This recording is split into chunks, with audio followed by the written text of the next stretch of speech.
For investigators trying to solve a plane crash, the most important tool can be the black box. It records every detail in the cockpit. Look at this.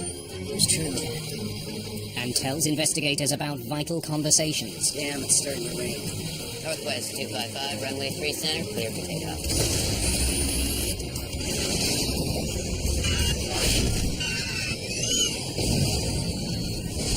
But in the crash of Northwest Airlines Flight 255, I have never been to an accident of that scale. it wasn't what investigators heard on the tape. DCI was on set. It was what they didn't hear It's checked. that would lead to an astonishing conclusion.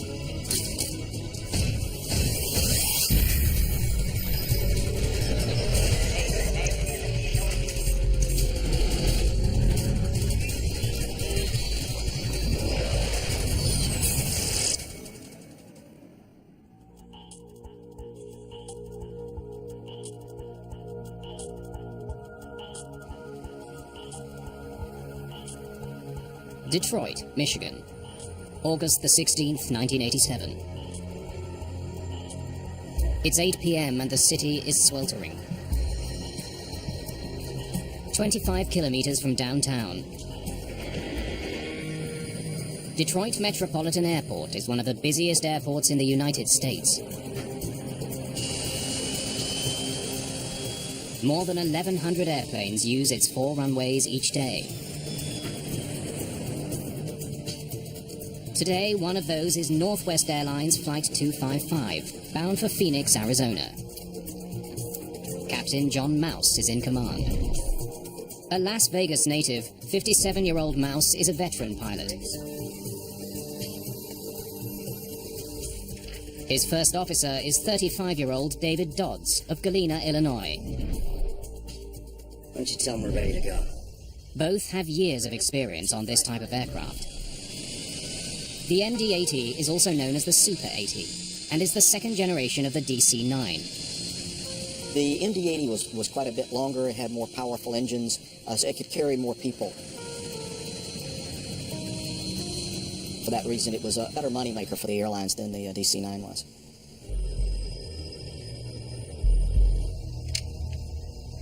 Look at this. The sky between Detroit and Phoenix is filled with storms. Several are moving quickly towards the airport. There's a line here. For the crew, it's been a long day. About 25 miles wide. If we get out of here pretty quick, we won't have a delay. They've already flown from Minneapolis, Minnesota, to Saginaw, Michigan, and then Detroit. Phoenix is their next stop on the way to Santa Ana, California. If we wait till after the storm's here, we delays going over Waterville. If they're delayed by weather, they may not make their final destination.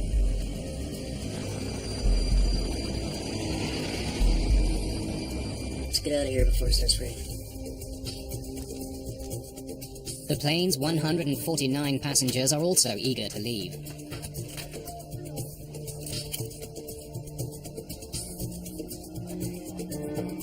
Paula Sheehan and her family have been visiting relatives. They're heading home to Arizona. Her daughter Cecilia is only 4 years old. Looks like bags are all in. Why don't you tell them we're ready to go? Ramp 255 and Delta 15. Flight 255 is running half an hour late. Northwest 255, clear to go. Okay, we're clear to push. Let's do the checklist. Brakes. Set. Windshield heat. It's on. There's the pumps. It's 6. Cabin pressure controller. Checked. Auxiliary hydraulic pumps and pressure. On and checked. Yeah. It's starting to rain. To beat the storms, they need to leave immediately. Beacons. On. Before start checklist is complete. Flight 255 begins moving from the gate to the runway. Northwest 255, But because of the weather, Northwest 255, now exit at Charlie runway 3 center. the ground controller gives them a last-minute runway change.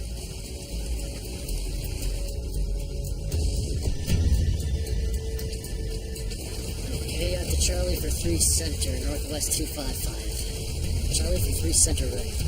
Okay. Ladies and gentlemen, we're currently number 1 for departure. We should be rolling in a couple minutes. Flight attendants be seated. Thank you.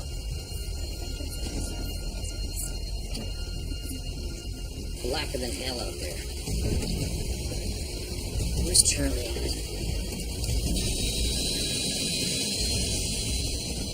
By the time they get to the new runway, they're 45 minutes behind schedule.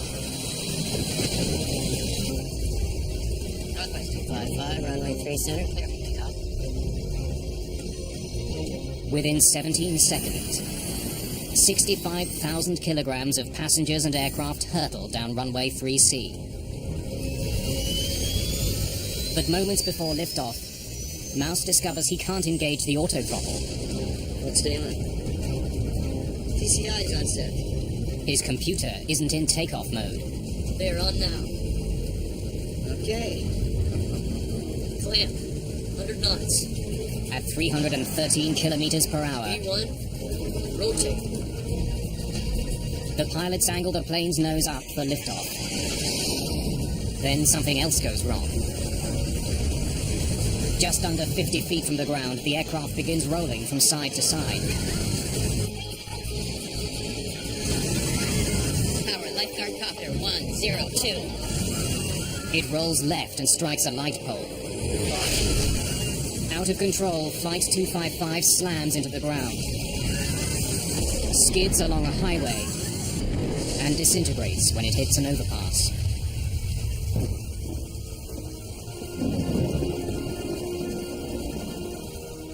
I prayed that everybody made it, but I thought it was just a small plane because it happened so quickly. I didn't know it was a bigger plane, and it was just awful. Saw the plane come through the binocs, a big fireball. Well, we got dispatch. It was a rainy Sunday night. And then he said there's an airliner down, and our mood kind of just changed. And the one guy looked at me, Dan, and said, well, I hope it's a small one. And when we pulled up, we saw the cockpit and the word West written on the fuselage, and we looked at each other, and he said, it looks like a big one. There's a trail of scorched bodies and debris more than a kilometer long. Just minutes after impact, paramedic Tim Schroeder is on the scene looking for survivors. I've never been to an accident of that scale.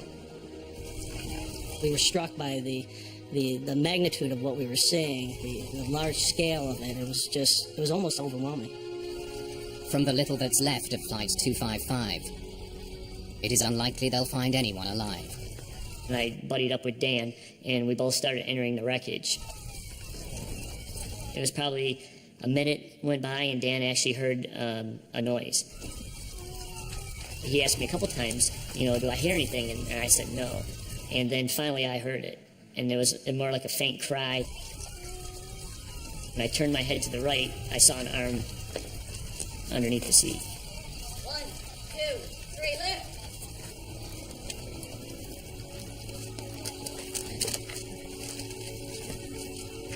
lift! She was covered in some blood and some soot. Somehow, 4-year-old Cecilia Sheehan has survived the crash. But she's badly injured. Tim Schroeder races her to hospital. We have a 4-year-old girl found alive in the wreckage. She has a very weak pulse. If Cecilia survived, perhaps others have as well. Rescuers spend hours looking through the wreckage for more survivors, but their efforts will be in vain. We actually covered anything that was a body or a body part with a yellow blanket. It was just nothing but like a sea of yellow blankets, basically. Northwest Airlines said 154 passengers and crew aboard the plane died in the crash. Both Captain Mouse and First Officer Dodds are killed in the crash. 2 other people died when their cars were hit by the plane. This is the second deadliest airplane disaster in U.S. history. Recovering in hospital with serious head wounds is Flight 255's lone survivor, 4-year-old Cecilia Sheehan. Despite her injuries, doctors say she will live. Maybe God was on her side that night. Within hours of the crash, investigator Jack Drake and his team from the National Transportation Safety Board begin looking for clues. Drake is a former Navy pilot who's been involved in hundreds of crash investigations. You know when you're at a crash site because you get this combination of burned plastic and kerosene, and sometimes combined with fire retardant foam that has its own distinctive odor. You know you've arrived when you smell it.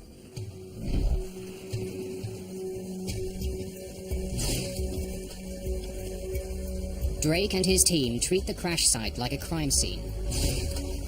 Our team consisted of 12 or 13 specialists, some of whom go to the site and some of whom do their work elsewhere. They set out to examine every piece of wreckage to discover what went wrong.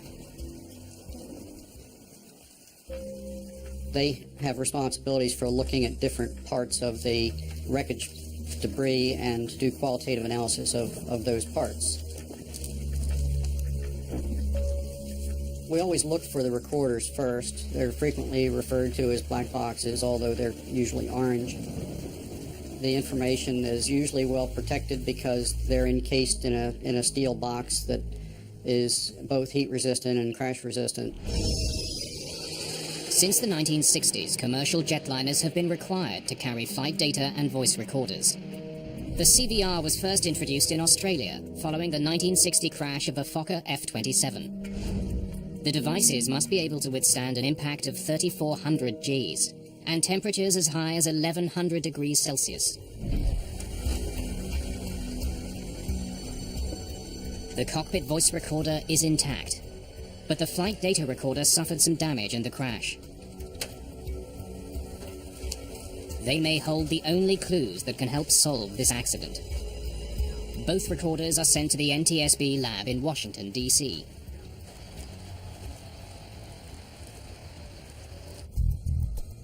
John Clark is Drake's flight performance engineer. His first task is to make a map of the debris left behind by Flight 255.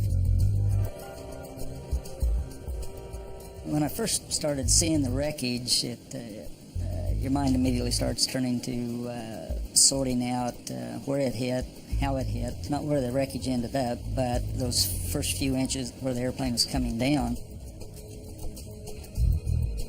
Clark looks for ground scars and other impact marks, and interviews witnesses to piece together where the plane fell and how. And that kind of gives you a sense of those last moments, what the airplane was doing when it hit the ground. Clark begins to understand the final moments of Flight 255. According to witnesses, as it lifted off, it couldn't climb and flew in a nose-high position. E1. Rotate. That could indicate that the plane didn't have enough power to get off the ground, that it didn't have enough speed, or that high winds prevented it from lifting off. Witnesses provide investigators with a critical clue. We saw fire coming from the engine. Several, including an air traffic controller, saw flames coming from the plane's engine before the crash.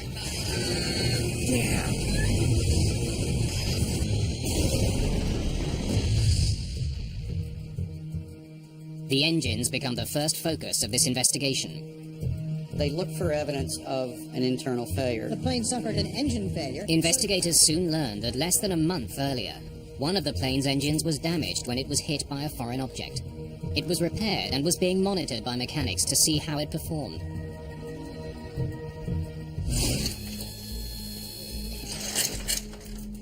The team studies the remains of the engine for clues that it had either caught fire or shut down on takeoff. Despite what the witnesses saw, they find no evidence of fire or of a massive breakdown. The information suggested that the engine operation had been normal. Land. 100 knots. The flames were the result of the fuel tank rupturing after the plane hit a light pole. The fire didn't cause the crash. If Drake and his team are to solve this mystery, they need to be certain about what happened in the last few seconds before Flight 255 crashed. Well, I think probably the best physical evidence is what was on the flight data recorder. The flight data recorder doesn't tell you about weather. It tells you about aircraft parameters, aircraft performance, essentially second by second, even at quarter-second intervals in some parameters. But NTSB technicians can't recover all the information from the recorder. They send it to the manufacturer to see if they can recover the lost data.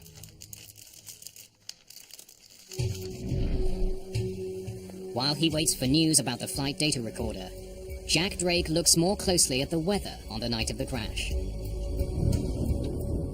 There was some convective or thundershower type activity that had moved through the area, and its impact on the accident required a lot of analysis.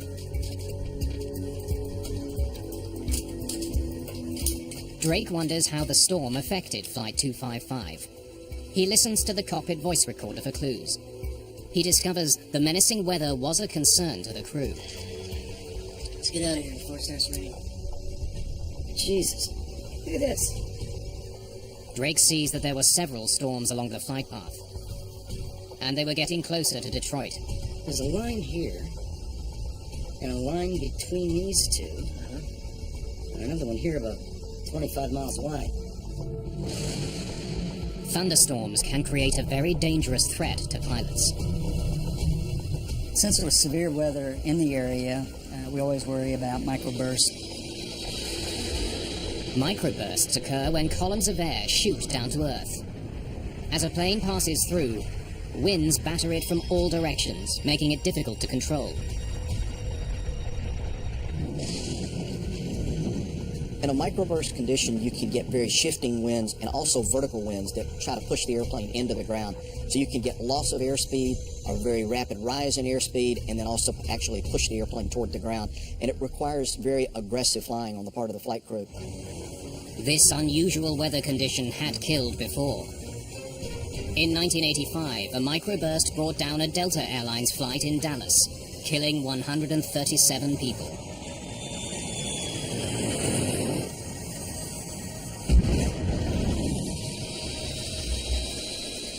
At the time of the Detroit accident, there was no device at airports to accurately detect microbursts. Instead, pilots relied on reports from other crews. Jack Drake discovers that 27 minutes before liftoff, Captain Mouse and First Officer Dodds received such a warning. Ground, this is 722. You just had a microburst out here. The dust just exploded down there. Investigators suspect that a microburst may have slammed Flight 255 to the ground as it tried to lift off. It was right after departure when the accident occurred. If they had struck a very strong microburst, that would be a candidate for one of the possible causes.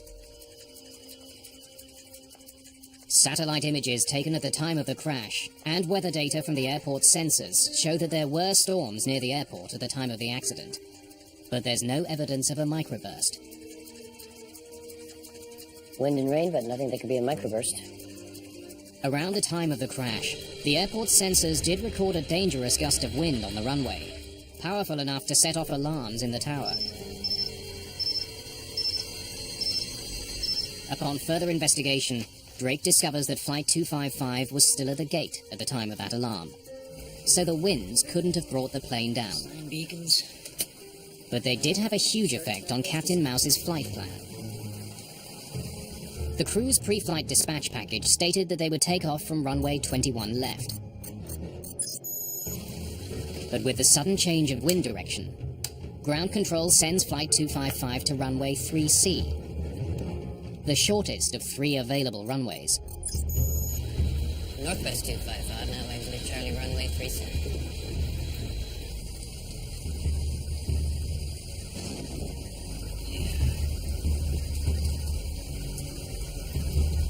Okay, out to Charlie for 3 center, Northwest 255. Charlie for 3 center, right? Okay. Controllers try to have planes take off into the wind. The additional wind flowing over a plane's wings gives it more lift and helps it get off the ground.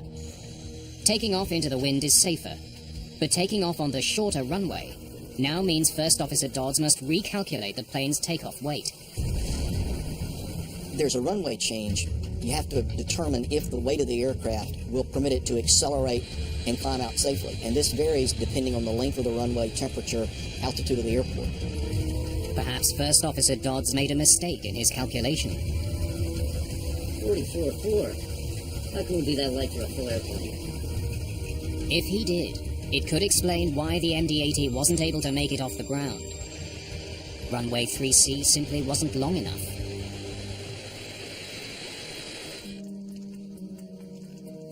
Using calculations based on average weight of luggage and passengers on board, Drake's team confirmed Dodd's estimate. The plane weighed 144,047 pounds, well below the allowable limit for runway 3C. It should have been able to get off the ground. Drake's investigation has hit another dead end. He and his team are running out of possibilities. Until technicians can decode the damaged flight data recorder, the team must rely on the physical evidence that's been found at the crash site. But when investigators study the cockpit's center console, they're forced to consider an almost unimaginable cause. Is this the way it was found? To get the plane off the ground, the flaps on the wings should have been extended to the 11-degree position. But the way the flap handle is damaged suggests the plane's flaps were retracted when it crashed. The pin had left a mark. This happens because the aircraft comes to a very sudden stop and the handle jangles around, and it's a metal-to-metal contact that's exaggerated by the impact. Let's stay on. That indicator was that the flaps were zero or fully retracted and the slats were retracted as well. Flaps and slats are extensions that slide out of the back and front of the wing. They make the wing bigger, which increases the amount of lift they can provide. They must be extended for takeoff. If the slats are retracted, and for the most part, with today's modern jets, the airplane is not capable of flight. It's not capable of flight. If the crew tried to take off with the flaps retracted, it would be an astonishing blunder. E1, rotate.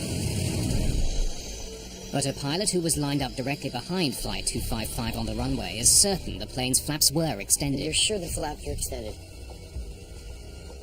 Pilots in other aircraft that were close to the point where the takeoff had begun were telling us that they thought the flaps and slats were deployed to a normal position. Investigators can't be sure whether the flaps were extended or not. The clues they need lie somewhere in the sea of debris recovered from the crash site.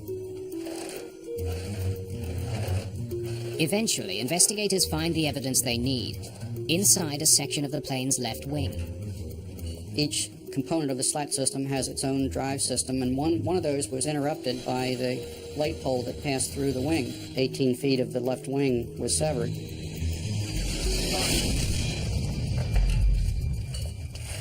The cable controlling the slats was sliced in two when the wing hit the light pole.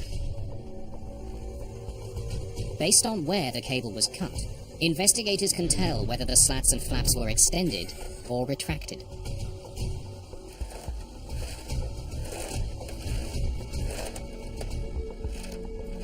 It severed two cables, and if you lined up those two severed ends, it corresponded with the slats being in the full retracted position.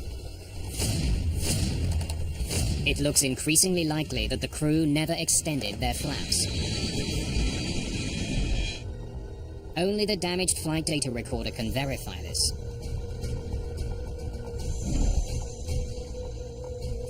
Fortunately, technicians have finally been able to rescue all its data.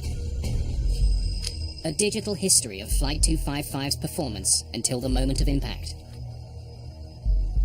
I knew that if we had a good recorder, we were going to get data back. The flight data recorders in combination give you that time history that goes together with the physical evidence or physical damage.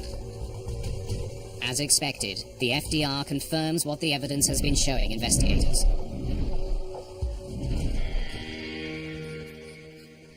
Flight data recorders told us that the flaps and slats had not been extended.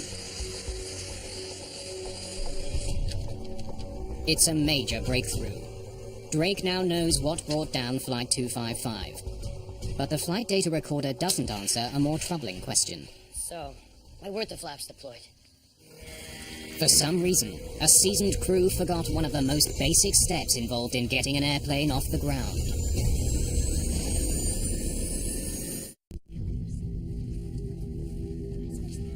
Two months after the crash, Northwest Airlines Flight 255's sole survivor, Cecilia Sheehan, is released from hospital.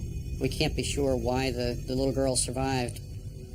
She's a very little girl buckled into a big seat, and she was more protected than adults that might have been sitting around her.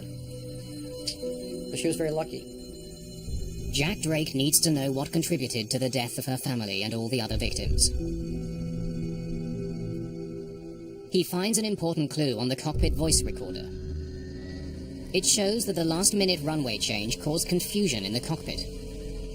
Once the aircraft began to taxi, Locker than hell out there. West 255, now exit at Charlie runway 37. other activities were introduced that had the potential to cause distractions. Did he say 3 center? 3 center, yeah, that's why I was thinking you had to go that way. I was thinking 2-1. Well, they made a wrong turn, which might have been confusing because they had to go a different route. Where's Charlie at? Right at the end of this ramp. Charlie was... No, it is Charlie. You sure? I think so. The crew got lost on the way to runway 3C. Ground, Northwest 255. I guess we went by Charlie. We're going to 3 center right. Northwest 255, affirmative, make a left turn at Foxtrot.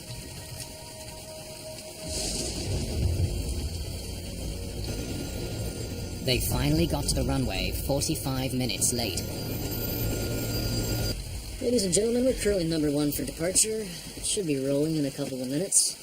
Flight attendants, be seated. Thank you.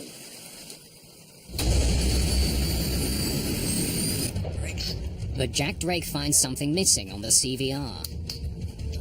It seems the crew overlooked a very important step. We're okay for that center runway, aren't we? Before they got lost, the crew of Flight 255 performed a number of checklists. But possibly due to the confusion of the runway change, they seem to have completely neglected the taxi checklist. They apparently didn't consider the checklist, and key in the checklist is the configuration of the aircraft for departure, and the flight data recorder showed that was never done. There are hundreds of small steps for a crew to take to get a passenger jet off the ground. Most of them are covered by checklists. The checklist is a means by which you ensure that important items are positioned or done properly. Transponder. Instead of doing it by memory and having the possibility of Check. a lapse of memory. Brakes. Flight crews use a very rigorous and regimented procedure of following the checklist. Pressure control. Verify that each switch, each dial, each lever is in the proper position before taking the runway for departure. The first item on the taxi checklist is flaps. One of the things that would have been included in their checklist was to configure the slats and flaps for low-speed flight. But because they didn't run the checklist, the crew never set their flaps to the takeoff I position. think Charlie was... No, it is Charlie. You sure? I think so. They hadn't done this checklist at the time they normally would, and as the activities piled up that were potential distractions, they were further and further away from the point at which they would normally perform that function. Their mindset was probably that they had completed it. The pilots got an indication that their plane wasn't properly configured. During takeoff, they couldn't activate the auto throttle because their computer wasn't in takeoff mode. Another step covered by the taxi checklist. Won't stay on.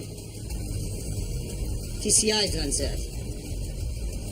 This should have alerted them that they didn't perform the checklist. If it had occurred to them at that point that we might have missed something else on the checklist, that could have led to a rejected takeoff. They're on now. 100 knots. Okay. Apparently that didn't happen, and so the takeoff was continued. with disastrous results.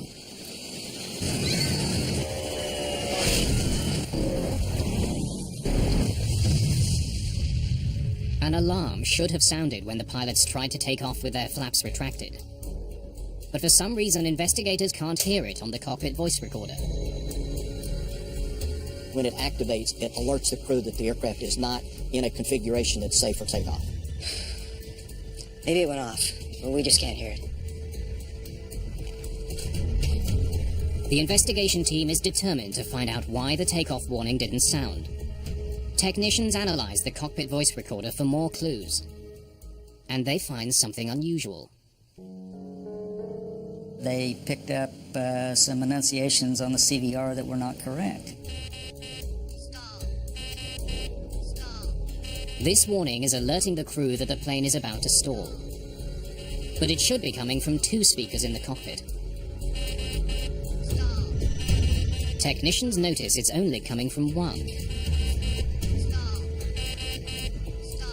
As the airplane lifted off, there was a stall warning, and it has a typical characteristic of a sound like stall all, because there are 2 enunciations, and the purpose of that is to provide redundancy. But that redundancy wasn't there. We had a single stall. I went to an MD-80 sitting on the ramp at Detroit, and a captain took us through the process of checking out to demonstrate those different sounds. Let's start with the config warning. The takeoff configuration warning is what would have alerted them about the flaps and slats. Can we get the stall warning to sound?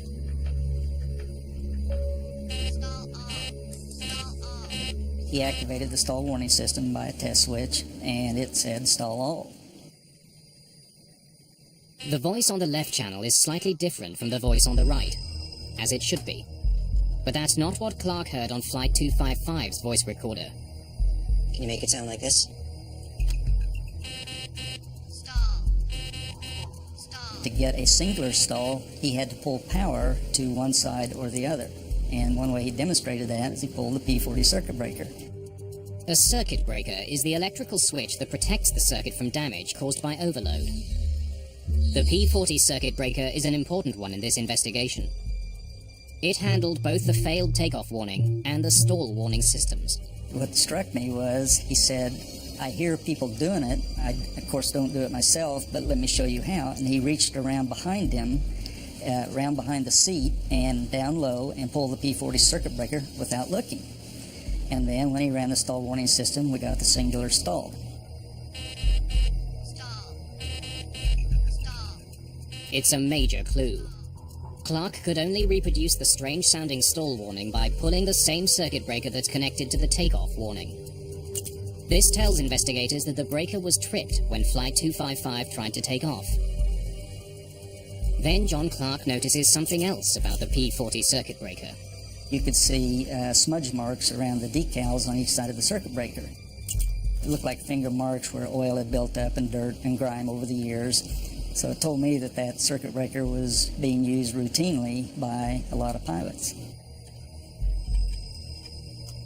Can you tell me why that is so worn? It turned out that the takeoff configuration warning could be a nuisance to pilots.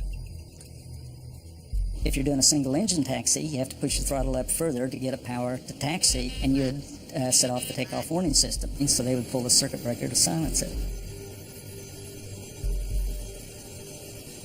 It's irritating. It's a warning. It's meant to alert you. And if it's going off routinely all the time, it gets on their nerves. And so apparently pilots were routinely silencing those takeoff warnings. Investigators suspect that the crew of Flight 255 tripped the breaker to avoid the irritating takeoff warning. And then, with the added delay from the runway change and the impending storm, they proceeded to take off without doing the taxi checklist. That might explain why the alarm didn't sound when they tried to take off with their flaps retracted. We don't know if the pilot did pull that circuit breaker on that particular flight. there was certainly one error and the potential for two. I think that the extensive use of the circuit breaker because of the smudge marks around the circuit breaker and the pilot statements, I think it's highly likely that he did. It appears the downing of Flight 255 was caused by pilot error. Now investigators can accurately piece together what happened that night in Detroit. But it would take another shocking accident for the airline industry to learn its lesson.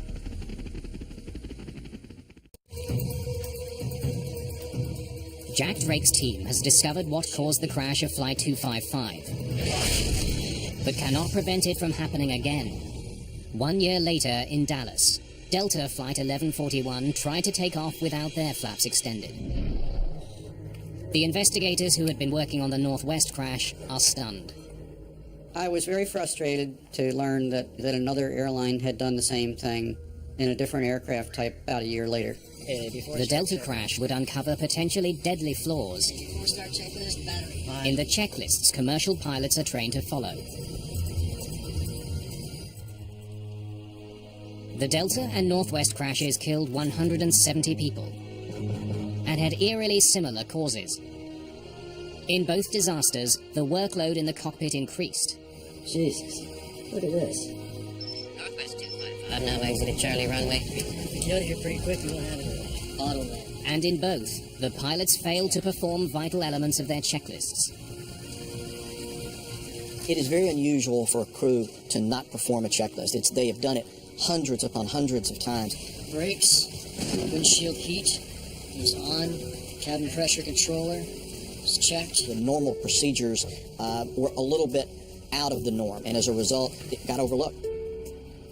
To prevent this from happening again, aviation officials turned to a government agency that knows the importance of clear procedures. 4, 3, 2, 1. NASA. So they're in there, ready to go. All right.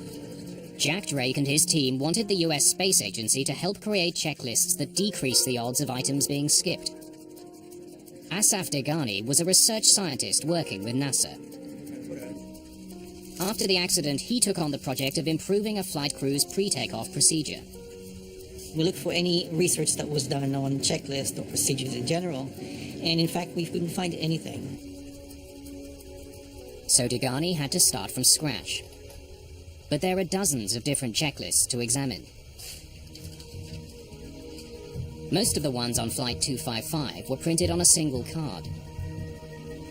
They listed the tasks the crew had to carry out, but didn't give them a way to keep track of what was and what wasn't done. At the time of the Northwest crash, there were several types of mechanical checklists in use. The US Air Force used a scrolling checklist. Once a checklist item is completed, the pilot scrolls to the next one. American Airlines used a system that allowed pilots to cover up completed items with a plastic slide, so only the non-completed items would be displayed. Asaf Degani set out to see firsthand how pilots were using checklists. He wanted to make it less likely for them to make mistakes. He sat in cockpits and observed 42 different crews in action. Degani concluded that many checklists were badly designed. There's a certain flow by which you go about checking things, and the idea is to prevent a case where you're doing one thing here, one thing there. Checklist should have a certain flow, which is a logical flow, and not one which is kind of random. And they're ready, and they're going through there. Degani also found a much more serious problem with checklists. If pilots are interrupted, they sometimes forget where they left off. Transponder. Checked. And there's many cases where people would do A, B, C, D, E, an air traffic call would come, they'd have to respond to it, and that's an interrupt. Northwest 255, now exit at Charlie runway 3 center. They would go back to the checklist and skip a certain item and continue on the list, assuming that the whole list was done. People were very concerned about that. To ensure no steps are missed, airlines train their pilots to return to the top of a checklist following the interruption and start over. Again, Asaf Degani sees a problem. And we found that if checklists are very, very long and meticulous, that's overburdening the crew, and they sometimes would not want to start again from the beginning. To address the problem, Degani suggests changes across the airline industry. One of our recommendations from the study is to try to take long checklists and chunk them into small pieces, so that if an interruption happens, then doing another 4 or 5 items, it's not a big effort as opposed to doing 20. Degani even made recommendations about the typeface that airlines use, so they can be more easily read by pilots. Perhaps the biggest advance to checklists is the move from paper to computers. Since at the time computer technology was coming into the cockpit, it made a lot of sense to think about electronic checklists. Today, Degani and his team are studying smart checklists that keep track of checked items. They provide pilots with a visual indication of where they are on the list, and in some cases verify that the task has been correctly carried out. Electronic checklist shows you which item was completed and which item was not. Computerized checklists are now slowly making their way into the cockpits of commercial airplanes. They make it far less likely that an accident like Northwest 255 could happen again. The FAA also ordered a modification to the alarm system of all commercial jetliners to prevent nuisance alarms. The takeoff warning was redesigned, so it could not sound unless the plane was actually taking off. Jack Drake went on to investigate hundreds of accidents over a 26-year career with the NTSB. The crash of Flight 255 taught him a valuable lesson. This one is a worldwide example of the importance of following checklists and configuration being completed correctly on every takeoff. And so it became something that was a part of the training curriculum in virtually every airline around the world.